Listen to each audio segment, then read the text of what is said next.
right, guys, final show of the year. Every rose has its thorn, just like every night has its dawn, just like every cowboy sings his sad, sad song. Luke Thomas, welcome to Submission Rate. It's great to have you on the program, my friend. Yeah, happy to be back. I don't like that kind of music, but that was a nice intro. I don't know. I was trying to figure out a fun way to do it, and for some reason that lyric stuck to my head. Now, you're incredibly sick. I appreciate you joining me. I want to kick things right off, man. Before we talk about this year and look back a little bit, I want to look forward for a sec. This whole Conor McGregor, Logan Paul thing, man. What have you made of it? For me, there's like a couple of things. I've seen people talk about the fact that this is officially the end of Conor's MMA career. But then at the same time, it's like, well, for a lot of us, we didn't think he was going to come back to MMA. Maybe it's good to at least see him fight in any kind of capacity. And then the third caveat on top of it is, although it has made headlines, it looks like people are almost starting not to care about Conor McGregor anymore. Like, he's almost not as polarizing as before. How do you break down this news and all these sort of different facets that have popped up throughout it? I mean, I would say probably a couple of things. And again, I want to apologize to the audience. I'm a little bit coughy. So I'm going to try my best to minimize it here as I speak. You've always been sick in the head, but now you're physically sick. I know. My kid, well, you know, you have a 5-year-old who just coughs in your mouth after kindergarten. You tend to pick up a few bugs along the way. But what I would say is, I mean, people have been like, oh, if he takes it, that means it's the end of his MMA career. And I'm like, dude, I mean, it was effectively over anyway. I mean, I'm not saying he won't come back. He might to MMA, and that he won't win. He might. Like, I'm not in any way precluding that. And again, given the way that his business was affected by the results of the civil jury trial in Ireland, it makes it more likely than before, at a bare minimum, that he actually would come back. I think actually, so it says two things to me. One, if he actually does this thing, and, you know, I don't know if they will or what it's going to look like or anything, if the UFC will let him, but let's say that they do and it happens. Partly the fight game will rehabilitate him, and, you know, by the time that, if he does that and then fights in the UFC, by the time he fights in the UFC, I think most people's questions to him about what happened in that trial and what it all means will have passed. The media won't really press him very much on that, and so he can fight in the UFC with less pressure to have to answer for some of these things. Obviously, it'd be a big financial windfall. We're talking about people who are obviously very well capitalized, who want to make it, so it makes some sense. But on the second part, people have been like, oh, it would mean the end of his career. We like, again, he might compete again, he might win again, but at 37 this next year, which is what he'll basically be, I think, by July, and he has been extremely inconsistent and, like, obviously terribly. We still haven't seen him back from a terrible injury, right? Remember, after he broke his leg. Like, all of these factors have already made it such that, you know, again, I'll say it one more time, he might compete again and he might win again, but anything close to remotely on par with what he once could have been and once was, that has been gone for some time. This is him, I think, if he ends up taking it and UFC agrees, just kind of accepting where they're at this moment in time, taking the benefits for what's there and going along with it. But, like, to me, it doesn't signify anything new. We already are where we are. I think he's grabbing, again, if they make it happen, what's available at that point. I mean, if you can't get healthy enough or stay healthy enough in a training camp to do MMA, I mean, going to boxing at least gives you an opportunity to return. Let me ask you this, though. Let's say in some crazy scenario, Logan Paul beats Conor McGregor in this boxing match. You know, Conor comes out, he's had 100 million injuries, he's had 100 million personal problems. He just is not the same fighter he once was. How much more does that damage, I suppose, his personal brand, or how much does that hurt him coming back into, I guess, other fights after that? Yeah, I mean, the thing is this, like, if he looks bad against Logan Paul, it's not to say the UFC wouldn't book him, but then they've got a choice to make about how they want to book him. Because, you know, if he goes in there and just styles on Logan Paul, that would do probably a lot for some people's enthusiasm. Again, just, you know, being where we are with all of this. But if you go in there, you just look kind of bad, even if he gets his hand raised for whatever rules that they end up coming up with, but you look bad doing it, you know, I think people are going to be a lot less interested in what might be available to him and what they're willing to pay for and see. And so, like, it changes, I think, the UFC's calculus. They would probably still use him almost under any circumstance. I mean, if he got stretched, I suppose they, you know, there's a different conversation, but if he just lost like a decision or, again, whatever the rules might be for an exhibition contest, if he just comes out with the public being like, Jesus, he looked bad, it narrows the options of what the UFC can really do with him. Or do they give him somebody really tough and then just completely cash him out? That's one option. Or do they kind of try to, match him on a curve, give him like a Nate Diaz fight, which obviously Nate at his peak was very, very good, but he's, I think, almost 40 himself, right? Father Time is undefeated. Match him up in that kind of way and then just be done. But like, it would certainly hasten the UFC or change the UFC's calculus about what they want to use him for and in what ways and against who. Whereas if he goes in there and shines, I think it opens up a vast array of possibilities, because again, part of what this is, I think, is to rehabilitate him, not just from the legal proceedings he's been involved with, but just the absence, the fan uncertainty, the fan disappointment with the injury that he had with his toe, all that stuff. It's designed to kind of rehab that. If you can't get the rehab benefit from that, it narrows the calculus for the Ultimate Fighting Championship. I watched Pete Carroll talk about this on Ariel's show, about how after the Floyd Mayweather boxing match, things were kind of not the same for Conor McGregor. Like, I guess that's when the dip kind of started, and you can't blame the guy. Like, he made $100 million, this and this and this, crazy superstardom. Had a good showing against one of the best of all time. Do you ever think about like what would happen if that Floyd Mayweather boxing match never happened? Do you think we see Conor stay at a higher level in MMA if that never happened? If he never got that 100 million, if he never, got into that superstardom at that point so quickly, do you think that would have changed any of the trajectory in his career? I think somewhat, but maybe not as much as some might imagine. Like, I think people imagine like an alternate world where to that point he doesn't get it and he just continues to fight big fights in UFC. And I think there is something to that, but not like in a crazy different way. And here's what I mean by that. Like, he was trying to speed run celebrity, and he did. But the whole thing was kind of premised on rising fast and like running over everyone. It wasn't about just like maintaining. And in fact, like, maintaining for him has been the most difficult thing of all. The rise was the easy part. Everything that came after that has been the part that he didn't like as much and wasn't as interested in. And everyone's like, oh, it's a function of wealth. But he would have had wealth no matter what. Maybe not as much, of course, but he would have had a bunch. And he probably still would have had all these other outside ventures that he wanted to get into. Maybe it would have taken a little bit longer to get there, but he would have gotten to them just the same. And what I'm trying to point out is certain guys are primed for different portions of the fight game, or like they're better suited for different stages or whatever the case may be. He was really well suited for the ascension, but the maintenance of that, I don't think has ever been something he was good at or naturally suited for, which is why he has gone to all these other great lengths to do these other things, whether it was the liquor or, the Mayweather thing kind of falling in his lap, but still like just making himself available for that, the movie with Jake Gyllenhaal, that kind of stuff. And again, other MMA fighters have done that, but his whole career has been, I won't say premised on, but largely, I mean, when we think about Conor, what do we think about? We think about the ascension. You don't really think about anything else that happens thereafter. It really is, that's the pocket that kind of matters. I mean, there's obviously a little bit of some differences there with the Khabib fight, but that's the fight that he lost. You know what I mean? People just want to imagine like a guy that was so hell bent on ascension would be fine just kind of reigning on top in a status quo. And I don't buy that. I think he would have done some of that for sure, but not that much. How big do you think the fight would be between him and Logan Paul? Is it as big as what his fights have done in the past? Do you think he's lost some interest and people don't want to tune in anymore? Also, I think people there's also this possibility, I don't know what the WWE is going to do, but because Logan Paul is a wrestler, I imagine this could be an angle that pops up at WrestleMania even. Like, people might even be disappointed with that. But how big do you think it is if it is like an actual boxing exhibition match on pay-per-view, say?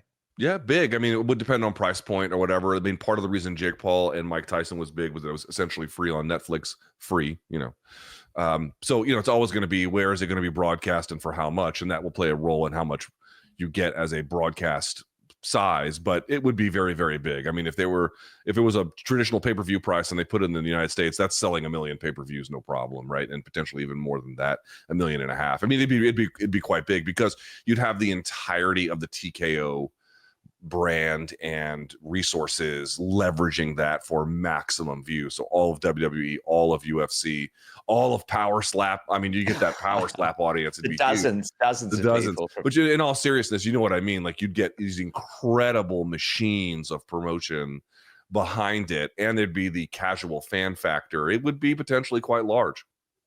And Logan Paul. I mean, he's got a huge audience. That's what I mean. That's what I mean. It's it's like you've got him on the WWE side, plus the casual sort of, like, you know, the Paul brothers are known to you know, non-MMA fans to a significant degree. Conor is known both to hardcores, obviously, and well beyond. But this is a mixing. See, I would have thought the bigger one would have been Jake Paul, but I don't know. You know, who knows why the fuck they're doing what they're doing, but. You get the idea. Do you reckon it's just too hard of a? I mean, I don't. Yeah, I think Jake Paul probably. I think Jake Paul probably beats him. Yeah, I think. I mean, at this point, he certainly does. But you get the idea. Like, you're combining a lot of forces that are normally never there in the fight game. That would do significant numbers. And again, whatever his reputation in Ireland at this point, it's not like that at all in the United States. I don't know where the fight would be. That's also an interesting factor. But excuse me. But it'd be huge. It'd be really huge. Yeah. We're, you know, people in Australia and the United States, we forgive our fighters and give them second chances often. Just look at the histories of some of the great champions that we talk about these days. All right, let's talk about 2025 though, Luke, because there's some big fights obviously in the works. But before we get to those ones, what's your personal 1 or 2 or 3 fights that you'd wish would get made in 2025, specifically in the UFC? Is there any that stand out to you that you really hope happens while these guys are in their prime, or you think this is the time to do it? Anything that stands out to you? I mean, number one has to be Jon Jones versus Tom Aspinall. I think Dana White is right. Like, is it the biggest fight in UFC history? And I don't know about that, but it is huge. It would be enormous. It'd be a monster fight. It's important for the division, a heavyweight title unification, a competitive fight. Jon would be a betting underdog in that particular contest, at least as it stands today. That's where he would be. It would be so significant. I just couldn't say enough about it. That has to be the number one fight for the UFC to make in 2025 by a million miles. I mean, again, depending on your appetite for his presence, you could say something like Conor McGregor versus Nate Diaz trilogy, I think, is something that they could do. But again, it's really hard to know about him. It's not on my personal radar, but I would just acknowledge that, like, you know, what the UFC does with Jon Jones and Conor McGregor in 2025 is obviously a very, very important conversation. So you have to kind of at least consider it. But beyond that, for me personally, whatever happens next with Ilia Topuria, whether it is Charles Oliveira, whether it is Islam Makhachev, or frankly, I'll be honest with you, even if it's Volk, I don't know if I have the same amount of interest. No disrespect to the Australian folks. Obviously, Volk's a legend, but I don't expect a different outcome in any kind of rematch. So I'll say this. If he fights Diego Lopes, I want to see it. If he fights Movsar, I want to see it. Those would be kind of big. I think he was a huge standout. And obviously, Poatan versus Ankalaev. I know he was tweeting about, I don't know what the hell he was tweeting, but it seemed like maybe the Ankalaev fight is not going to happen. I don't know. But I think Ankalaev, if he is not being a donk, could operative word, could really kind of test him and do something interesting. And I would like to see that. How does that fight not happen next? The Ankalaev Pereira fight. I don't know. Like, what is the spin here? Oh, like, sorry. I'm missing one. Khamzat versus the winner of Sean Strickland versus Dricus. I mean, that has to be right up there with, I mean, to see if he can actually ascend to the throne. I'm also going to throw Shavkat versus Bilal in there. I think a lot of people are burying Shavkat a little too much. They're going to get a bit of an awakening when that fight comes around. So all of those, dude, all of those are the ones that I'm like really, really looking forward to. All right, let me go through a couple of things, and I want you to give me a yay or nay and maybe a quick reason why.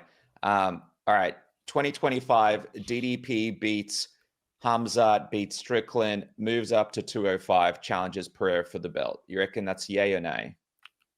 If he beats those guys, that's a huge yay. Yes. You think it could happen? I don't know if he can beat those guys. I think that is a little harder to do. But I'll just say, you go and beat Khamzat and Sean Strickland in the same year, you can fight whoever you want after that. No question in my mind at all. Zero. Still talking to Javier Mendez, Islam Makhachev. People don't realize this guy has like under 2 years left on his career, basically. He is apparently going to retire at 35. In 2025, Islam Makhachev finally moves up to welterweight and claims that second belt. Yay or nay? Nay, I am not convinced that if first of all, if Bilal stays champion, he just won't.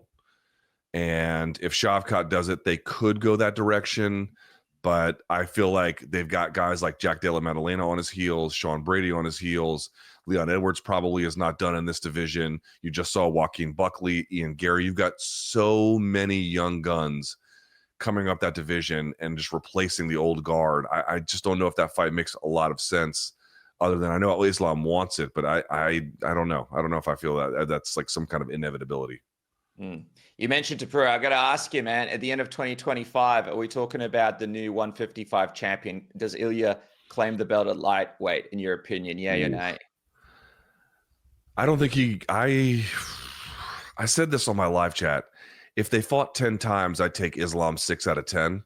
That still gives Ilia 4 of them. You know what I mean? Like, and I know that's kind of like a cop-out answer, but I really do believe that. Like, if the fight stays on the feet, as good as Islam is, I think Topuria absolutely takes his soul.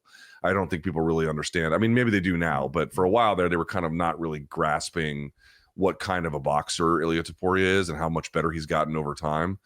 I think he just absolutely stretches him if that fight stays on the feet. However, Islam is going to have a size advantage. He's certainly going to have an experience advantage, a championship experience advantage. And, you know, I think really could smother him and really control him from the back, take him down, all that kind of stuff, and make life difficult for him. So, you know, that's a tougher one. Gun to my head, I'd probably favor Islam, but that would be an interesting fight.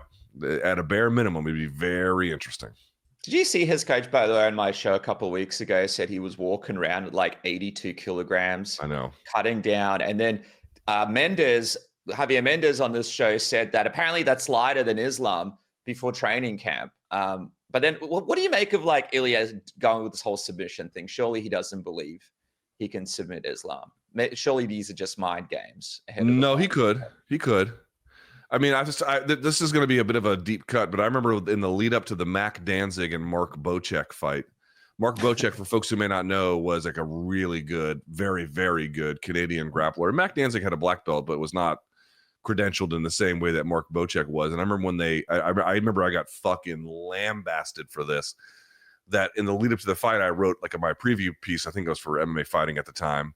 And I was like, well, there's just no way that Mark Bocek is going to get submitted. I mean, the difference in skill on the ground is enormous. And then what ended up happening was Danzig roughed him up on the feet to the point where he was able to finish him via submission. Danzig did exactly what I said he was absolutely never going to do. And I had egg on my face. And it was a real wake-up call. Like, you know, straight up submission grappling. Do I think Ilia can beat him? Probably not. But if the fight stays on the feet for any amount of time and Ilia is piecing him up and hurting him, do I think he can submit him off of that? I absolutely think he can submit him off of that. And people need to keep that in mind. It's MMA. You know, it's not jiu-jitsu versus jiu-jitsu or jiu-jitsu versus sambo. It's MMA versus MMA. And Ilia has the ability to do damage to people, especially at 155. We know his power carries. Don't sleep on that at all. You mentioned Jon Jones and Tom Aspinall. Let me ask you this. Apparently, there's a lot of money on the table for Francis Ngannou to do this cross-promotional fight. Dana White's against it. And I can't see, if Dana White's against it, I just can't see it happening. But yay or nay, can there be enough money thrown at the UFC that if it's not Jon Jones versus Francis Ngannou, and if Tom, say, beats Jon, there's an opportunity to do a Tom Francis Ngannou cross-promotion fight if there's crazy amounts of money on the table for it to happen? I like how people imagine like what the UFC really wants is like what they don't like. You know what the UFC doesn't have? They don't have enough money. It's like they've got more money than every other promoter combined. Like, what are we even talking about here? Like, what really matters? Well, they're the only MMA promotion that can even be profitable, right? Like the other ones can't even. Well, I mean, you can do it at the regional level. So, like for example, like a Cage Warriors or like an Octagon or something like that. You can do that. But the reality is, if Dana White is like erasing Francis Ngannou from MMA history, you know, I saw what happened with Paul Daly. I saw what happened with Frank Shamrock. This is not new. Francis Ngannou is not new. This is a continuation of something that's been in play for a very long time. Like when he holds a grudge, he holds a grudge.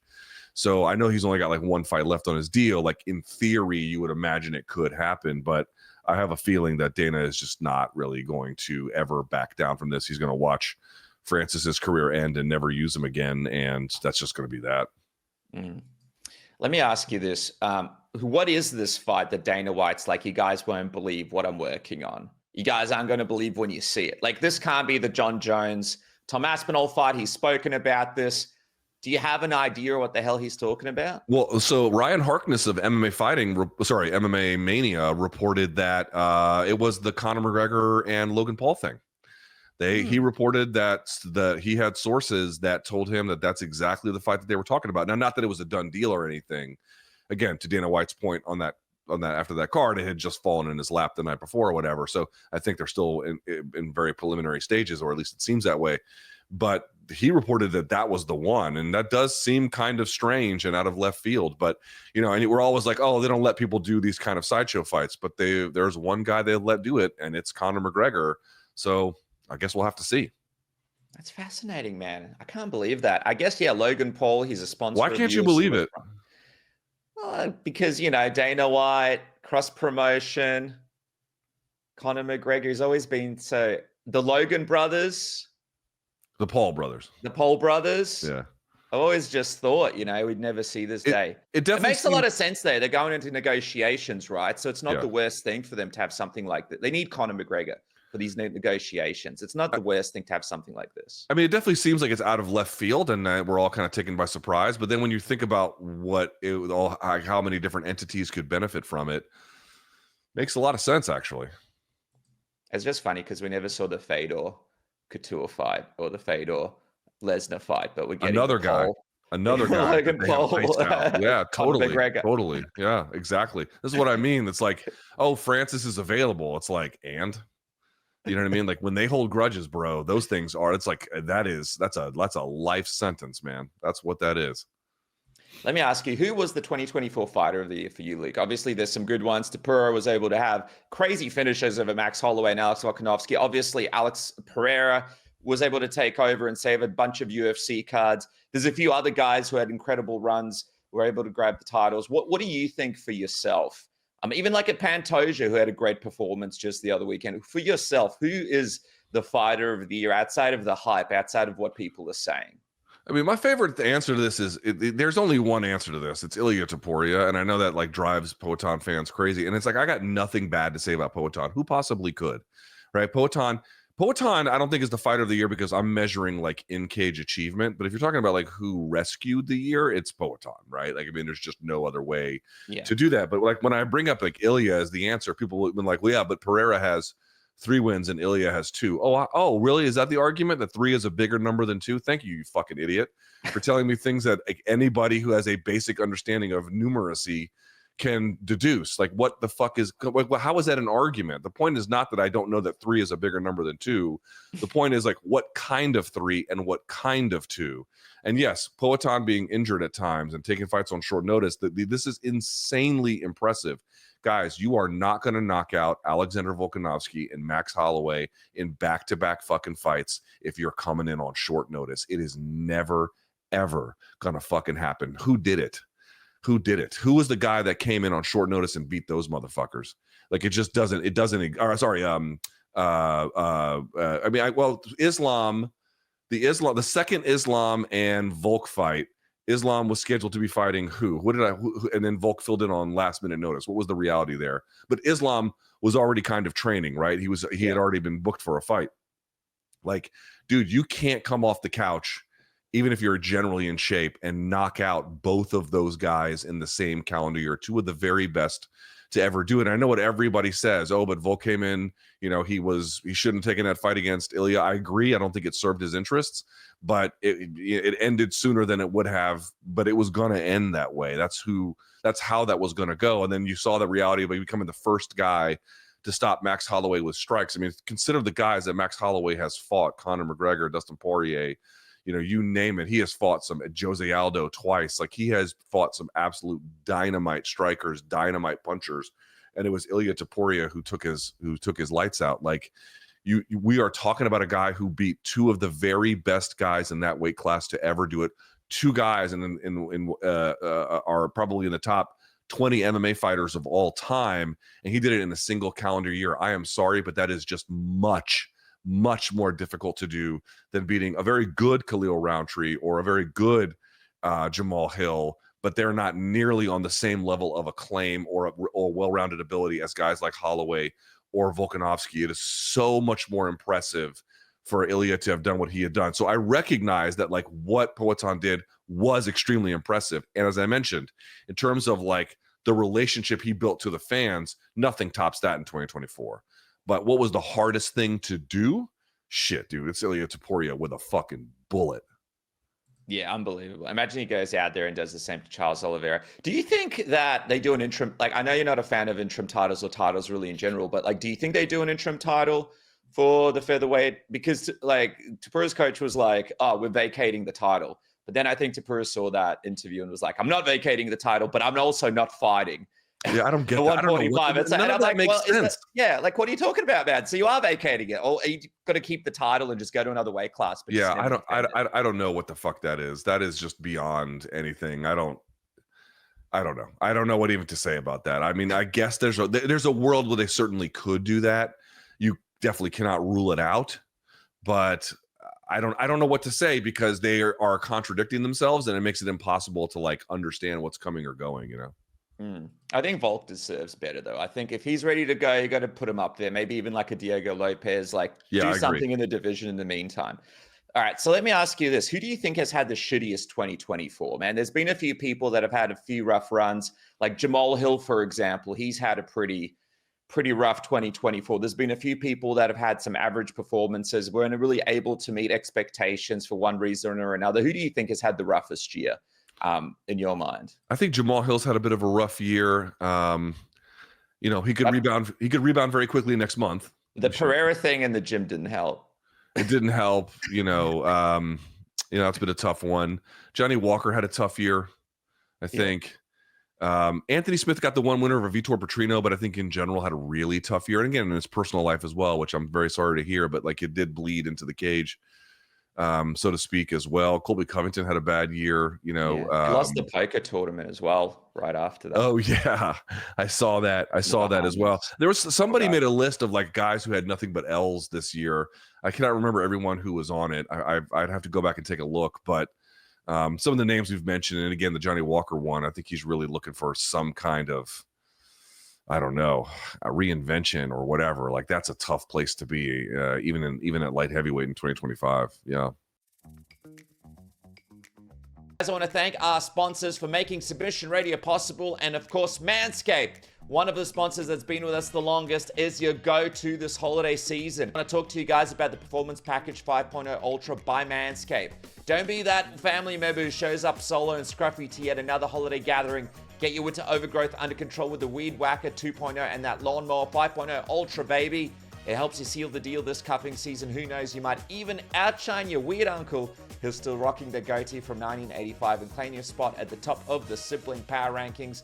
It's the all-for-one grooming kit. You got the Lawnmower 5.0. Of course, we know this thing is the best. The Weed Whacker 2.0 for your ear and nose hair. And of course, the Bowl Aftercare. And the free gifts included the Boxer 2.0, which is the Midnight Bravo, and the Shed 2.0 toiletry bag, which I love to use during the holiday time myself. It is what I'm wearing right now. Go to Manscaped right now, use the code word submission, get a massive discount, free shipping, plus you're supporting the show. A big thanks to Manscaped for supporting the program for all these years. Speaking of great things this holiday season, why not try SAILY? SAILY is your eSIM that keeps you connected wherever you go around the world this holiday season. You only have to download it once. It's affordable prices no matter where you go. Global and regional plans. It saves you time. You don't have to wait in line at the airport to get a local SIM card, which I absolutely hate. You can avoid scams that, obviously sell you the fake SIM cards at those airports, outside train stations, and other little areas. All SAILY eSIM plans are compatible for iOS or Android services, 24/7 support, and you get a full refund if your device isn't eSIM compatible. I just downloaded the app. Here I am. Here I want to travel to France, and boom, it's that simple. All you guys got to do is download the app, go through the prompts, and you're sorted, mate. Go to saily.com/submission. Use the code word submission and get a massive 15% off your first purchase. Try SAILY this holiday season. Trust me, it's an absolute game changer. Speaking of this holiday season, when you're traveling abroad, thanks to SAILY, you're able to connect with everyone. What about staying safe? Thanks to NORDVPN. NordVPN is the best VPN out there, the very best app out there. You can try it risk-free today by clicking the link in the description. Why do you choose NordVPN, do you ask? Well, you got the Threat Protection Pro, you got the global service network, it's incredibly fast, reliable encryption, safe from disruptions, and 24-hour support, 7 days a week. You get a 30-day money-back guarantee as well. If you don't like it, you don't have to keep it. Try it for 30 days. What do you have to lose? And of course, don't forget, you've got the Nord Locker file encryption tool. You've got the NordPass password manager. It's all happening at NordVPN. Protect yourself on public Wi-Fi. Find yourself cheaper deals online. Get yourself cheaper flights, cheaper streaming services, cheaper everything thanks to NordVPN. Protects your data and all your information. You don't want to lose your credit card information during the holiday time. Trust me, it is the worst thing that can happen to you. And of course, you can connect up one account to 10 devices. So you're absolutely sorted with NordVPN. Get this massive deal right now, plus 4 months extra free by going to nordvpn.com/submission. NordVPN is the best VPN in the game. Jump on it now. Now back to the program. There's some fan questions quickly. We've got a question here from Real Kevin K. What was Luke's first big story or MMA media moment that made him realize he would be successful? And what advice do you have for up-and-coming media members to be successful like yourself, man? I wonder as well, when you answer that question, what do you think the future of MMA media even is in 2025, right? Because I see a lot of big websites. I just got an email from Vox because Submission Radio is a part of the YouTube, whatever system that they have, and they're shutting that down. I just got an email that they're shutting that down. So they're no longer going to have like a YouTube affiliate kind of system anymore. Right. So it looks like a lot of people are moving out of that space at the moment. Yeah, it's funny. Like when we were coming up in 2006 and 2007, all we wanted was for mainstream media to create jobs to cover the sport, and they did. And then they lasted about 15 years, and then they all started to implode and go away. I mean, it's a bigger problem in sports media and media more generally, but MMA media, I think, in the long term, is very much in trouble. I don't think there's. I mean, if you can create an independent audience, you're going to be okay.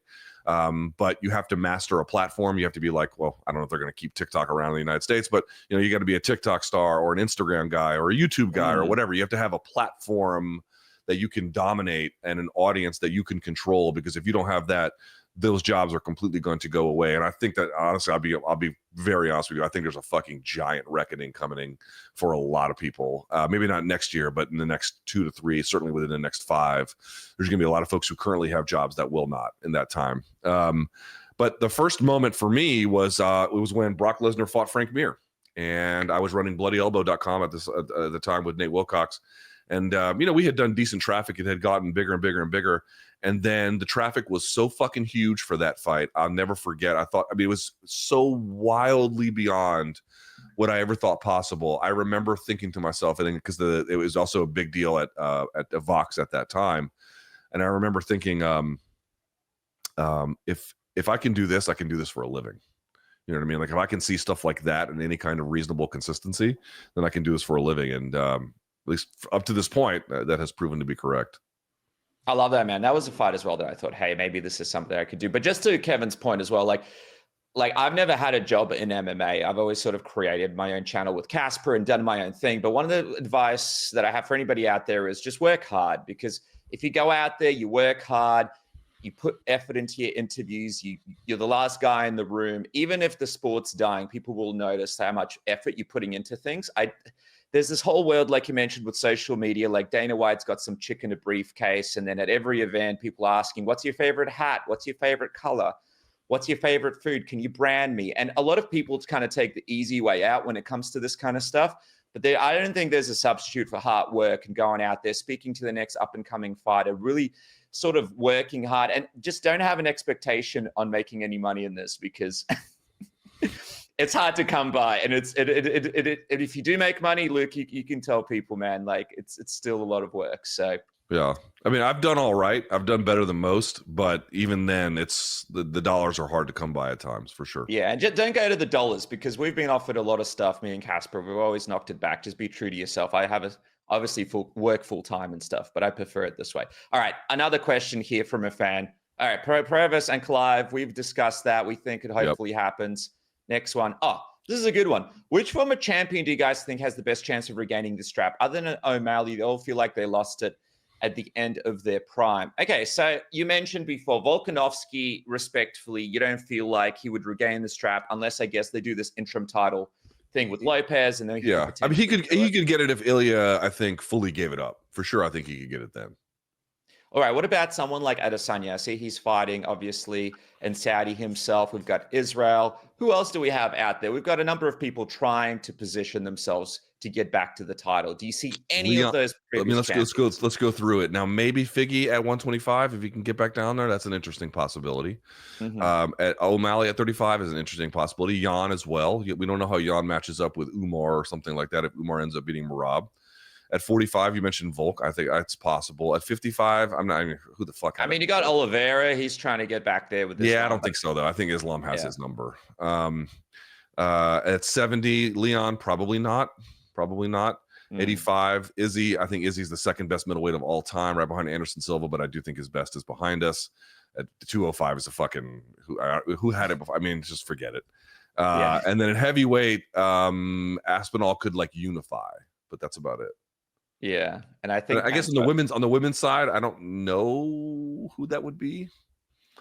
At 35, no, I think it's. I mean, if Amanda Nunes came back, that's a different story. But we'll see.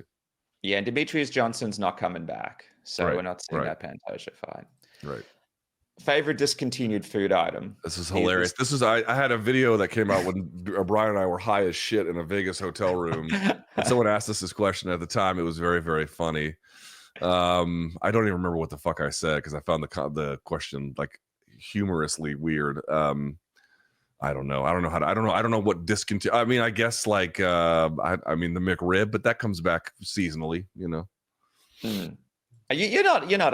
You're a pretty healthy guy there, right? I don't eat fast food very often. I mean, Chick-fil-A would be the one exception, but even then I get the grilled nuggets and stuff like that. So, All right, final one. Okay, last one from Josh Camp. Ask Luke to power rank the Disney Star Wars trilogy so he stops destroying my childhood by rightfully criticizing the Phantom Menace. I love the Phantom Menace, Dennis, man. That's because you're a dullard. How old are you, Dennis? I'm 35, brother, but I've had a lot of work done. 35. Okay, so you're 10 years younger than me. So steroids and Botox. That's what. So you were what, like 10ish when? Phantom Actually, if you look over my shoulder here, I got the toys here as well. Back in the day, this is the kind of stuff we loved, man. Guys, I have tried to explain this to people, and for some reason, I will tell you, it has been. Let me say something about this because it has been kind of interesting. Let me explain to you what happened because I think it was 1999 when the Phantom Menace came out. Yeah, so I was a freshman in college when that came out, and I was watching Conan O'Brien all the time at that point. And I'll never forget. You might remember the Triumph the Insult comic dog, roasting all those guys. He would do that for everyone. But the point I wanted to make was everyone and their brother, at least in the United States, crushed that movie when it came out as being a gigantic piece of shit. The entire conversation nationally was how George Lucas had ruined the Star Wars brand with this ridiculous film. Jar Jar Binks, the most absolutely unfathomably stupid and awful character of all time, quasi-racist, the whole thing. Right. And then 20 years passes, basically, plus or give or take, and all of a sudden everyone's like, oh no, that movie's great. I'm like, wait, time out. I lived through this motherfucking theatrical release. I was there when this fucking shit came out. I was an adult. Everybody hated it. What the fuck are y'all talking about? And then, it's just amazing to watch, dude. It is an interesting experiment that like people who were young at the time, who were 10 or less, like small children, essentially, they have a nostalgia about it. And they have this like, romanticized attachment to it. And it has helped usher in this like renewed sense of the movie being great when it is an objective pile of dog shit in every way we understand movies. But I'm just pointing out, you have to live long enough to watch a new generation come through, and they've got their own sense of things about it because they have a different relationship to the product. And it is bewildering. as like a 45-year-old guy to be like, to watch a movie get universally destroyed, and then 20 years pass and everyone's like, this movie's fucking great. What are you talking about? It's hard to process. It's very, very hard to process. Now, to answer the question, I'll rank them. So put the question on the screen one more time. Yeah, let's get it up here. Where is it? Yep. The trilogy. So he means the prequels, right? Because not the ones that came after. Yeah, I think it's fair to say all the latest ones have been they're even worse than episode 1, surely. All the latest. No. I will say this. The last one, which was The Rise of Skywalker, is that what it was called? Oh, the one where it's like he does, oh, I'm just a good guy now. Yeah. Kylo Ren. That's the worst. That's the worst movie ever made. Like Phantom Menace might be better than that. That's the market research and the studio being like, no, you have to do this. Like you've never seen it in a movie more like The that. Last Jedi is better than any of the prequels. And I know people hate when I say that, but Jesus. But the reason I'm saying that is because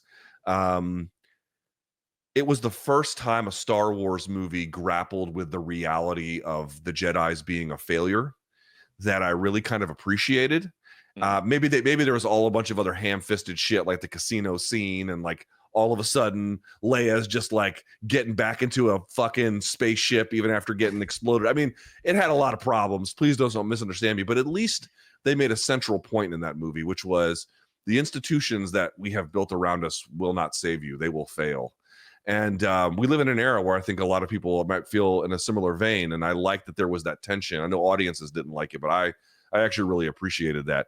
However, if we're talking just the prequels, because episode 7 is vanilla. It was just basically episode 4 redone for a new era. I don't have a positive or negative thing to say about it. It is. Yeah. So just the three prequels. Episode 2 was trash though. That was that one shot in. So yeah. So episode 3 is the best of the prequels for sure, where you see Anakin Skywalker basically turn into Darth Vader. I'm gonna say episode 2 is bad. It is quite fucking bad. But I did like Count Dooku kind of revealing himself in that one. So I'm going to go 3, 2, 1 as like best to worst. And guys, if you like Phantom Menace, it's because you were exposed to asbestos as a child, or your mom drank lead-filled water and you were in utero. I don't know what to tell you. It's a terrible fucking movie and it's irredeemable. Here, let me give one last thing. Red Letter Media did a 9-point review of that movie called Mr. Plinkett's Review, and they explain in detail what is so shitty about that movie. I encourage everyone to please go look at it because the movie fucking sucks. I know it's nostalgic. I know. God bless your little hearts. It's terrible. Okay, it's terrible. Good lightsaber scene, you know, with the right. But I mean, one of the okay. Pod racing. People pod racing stupid, absolutely moronic. Does great game on Nintendo after. Let me say this. What is your favorite lightsaber scene from the original 3? That's a good question. You can't come up with one very easily, can you? No. Right. That was designed by that they did that on purpose. The original Star Wars ones, yes, there was some interesting aspect to it, science fiction, you know, cool battles between good and evil, and Obi-Wan could barely move in some of them. Right. That was the whole. And Darth Vader too. The guy who played Darth Vader in that big ass suit could barely move around. The point of that movie, the original 3, was not that they had incredible lightsaber battles because you wanted to appreciate them as sword battles. It was what they represented and what they meant and how it moved the story forward and the tension involved. It wasn't because the actual battles were super fucking cool to watch. And they completely missed the point of that when they did the prequels. Now you've got, is it cool to watch Darth Maul with the thing that goes? I mean, yes, that's all fine and well. But the 3 original Star Wars have none of that, and they're the best 3 by a mile. I think people should reflect on why they don't have epic sword fight or lightsaber battles in them, and yet those movies are vastly better, and why you're more invested in the battles to begin with. Something to think about. What's the best, worst Christmas movie as we wrap up? Best Christmas movie is probably Bad Santa or Elf. And worst is, it pains me to say this because I love you, Arnold Schwarzenegger, but the masters for Jingle All the Way. Oh, come on. Should be set on fire and never seen again. Never seen again. And by the way, the guy who he plays in that movie, like, you're a terrible fucking dad. Just want to point that out. You're the worst fucking dad I've ever seen. How about that? The new one with Jason Bateman, the Netflix one at the airport. That's a cool Christmas movie. You should. Carry On. Yeah, I reckon you'd like that one. A lot of bullshit there, but I think you'd like it. Kind of die-hardy. I watched all but the last 30 minutes, so don't fucking spoil it, okay? Okay. All right, guys. As we end the year, I just want to thank you, Luke. Thanks so much for all your support, brother. I also want to thank Ash and Owen for the thumbnail and the social designs. All you guys are sticking with Submission Radio. As we go into January, man, what can people look out for Morning Combat and yourself, Luke? What's cooking next year? What's the big thing they need to keep an eye out for? Well, you got to wait for us to announce. Wait for me to announce. I got some stuff I'm cooking. MK's got some stuff it's cooking. But you got big announcements coming up, big dog. I think for something I'm working on. Yeah, for something I'm working on. But you'll have to wait and see. You'll have to wait and see. Well, I can't wait to see that erotic documentary come out. Yes. Guys, make sure to follow Pornography is the answer. Pornography. That's the future of MMA media now. Thank you so much, guys, and have a happy new year and Merry Christmas.